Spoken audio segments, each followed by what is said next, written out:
ப்ரொகாஸ்டினேஷன்னா என்ன அப்படின்னு தமிழ்ல பார்த்தோம்னா, தாமதித்தல் அல்லது காலம் கடத்துதல் அப்படின்னு இருக்கு. ப்ரொகாஸ்டினேஷனுக்கு டிக்ஷனரியில கொடுத்திருக்க meaning an act of intentionally putting off something that should be done. அதாவது நம்ம செய்ய வேண்டிய ஒரு வேலையை செய்யாம தாமதம் செய்தல் பேரு ப்ரொகாஸ்டினேஷன். ஸோ எதுக்காக நம்ம சில விஷயங்களை தள்ளி போடுறோம், ப்ரொகாஸ்டினேட் பண்றோம்?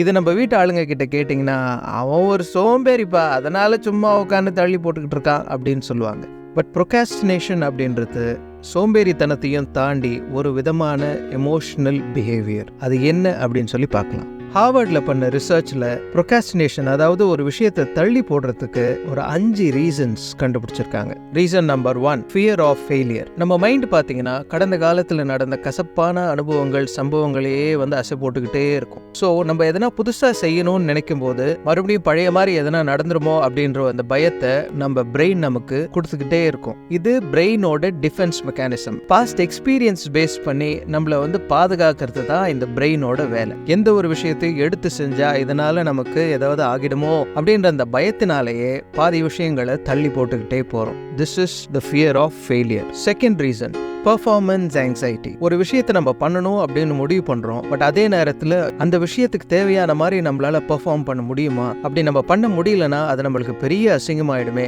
நம்மளுடைய ஓன் பெர்ஃபார்மன்ஸ் மேலேயே நமக்கு கான்ஃபிடன்ஸ் இல்லாம இருக்கிறது இன்னொரு ரீசனா இருக்கு. Third reason, not knowing where to start. Thalappakatti மாதிரி ஒரு பெரிய ரெஸ்டாரண்ட் பண்ணணும் அப்படின்றது நம்ம மைண்ட்ல வச்சிருக்கோம். ஆனா எங்க ஸ்டார்ட் பண்றதுன்னு தெரியல, யார்கிட்ட பேசுறதுன்னு தெரியல, எதையுமே ஸ்டார்ட் பண்ணாம அப்படியே உட்கார்ந்து இருக்கிறதும் ஒரு reason for procrastination. Fourth reason, lack of clarity of the goal. கோல்ல கிளியரா இருக்கவங்க ஒரு பக்கம், இன்னொரு பக்கம் என்ன பண்ணணும்லாம் எனக்கு தெரியலங்க, ஆனா பெரிய ஆள் ஆகணும், நல்ல காசு சம்பாதிக்கணும், காஸ்ட்லியான காரு, பங்களா அப்படின்னு சொல்லி வாழ்க்கையே சும்மா சூப்பரா இருக்கணும். ஆனா இந்த மாதிரி ஒரு வாழ்க்கையை நான் அடையிறதுக்கு என்ன செய்யணும்னு எனக்கு சரியா தெரியலங்க அப்படின்னு சும்மாவே இருக்கிறது ஒரு reason. Finally, not enjoying the work and finding no meaning in doing it. அதாவது வேற வழி இல்லை, இந்த வேலையை நம்மள யாரோ பண்ண சொல்றாங்க, இல்லை நான் இந்த பொசிஷன்ல இருக்கிறதுனால இந்த வேலையை பண்ணி ஆகணும், எனக்கு பிடிக்கலனாலும் இந்த விஷயத்த பண்ணாதான் எனக்கு வருமானம், இல்லை பண்ணாதான் நான் அடுத்த லெவலில் முன்னேற முடியும், எனக்கு ஒரு ப்ரமோஷன் கிடைக்கும் அப்படின்னு வேண்டா வெறுப்பா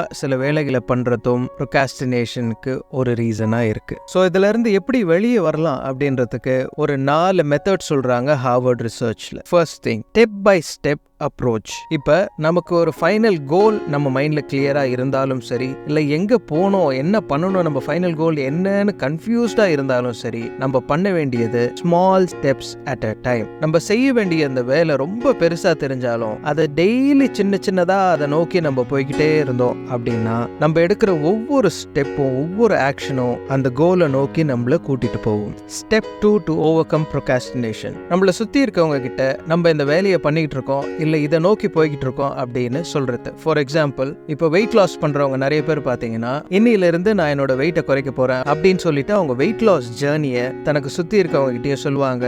அது ஏதாவது ஒரு சோஷியல் மீடியாலையும் போட்டுட்டு they will record their weight loss journey. இப்படி பண்ணும்போது அவங்களுக்கு நிறைய மோட்டிவேஷன் வந்துட்டே இருக்கும்.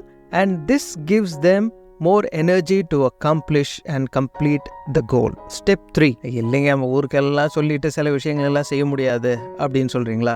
அப்படி இருக்க பட்சத்துல நம்மளே நமக்கு டெட்லைன்ஸ் ஃபிக்ஸ் பண்ணி நம்மள நாமே மோட்டிவேட் பண்ணிட்டு டிசிப்ளினோட நம்ம இருந்தோம்னா definitely we will be able to achieve the goal that we have in our mind. And finally, step number 4, ஊர் கூடி தேரெழுப்போம் அப்படின்னு கேள்விப்பட்டிருப்பீங்க இல்லையா? அது மாதிரி தான், தனியா தான் பண்ணணும் அப்படின்னு அவசியம் இல்லாத சில விஷயங்களை நீங்க தாராளமா சிமிலர் இன்ட்ரெஸ்ட் இருக்க ஆட்களை நீங்க கூட சேர்த்துக்கிட்டு, ஒருத்தர் கொஞ்சம் டவுன் ஆகும்போது இன்னொருத்தர் தட்டி கொடுத்து ஒருத்தர் மோட்டிவேட் பண்ணி அந்த வேலை நடக்கும். ஸோ மை டியர் ஃப்ரெண்ட்ஸ், எந்த ஒரு விஷயத்தையும் இன்ஃபினிட்டா நம்ம போஸ்ட்போன் பண்ண முடியாது. எல்லாத்தையும் ஒரு நேரத்துல நம்ம எதிர்கொள்ள வேண்டிய கட்டாயத்துல நம்ம இருக்கோம். அப்படி எதிர்கொண்டால் யாருக்கு தெரியும், அதுக்கப்புறம் வரப்போற வாழ்க்கையும் வெற்றியும் இப்ப இருக்கிறத விட பன்மடங்கு வேற மாதிரியும் சந்தோஷமாகவும் இருக்கலாம். So let us give it a try and let us stop procrastinating. Think about it. இன்னொரு வீடியோல சந்திப்போம்.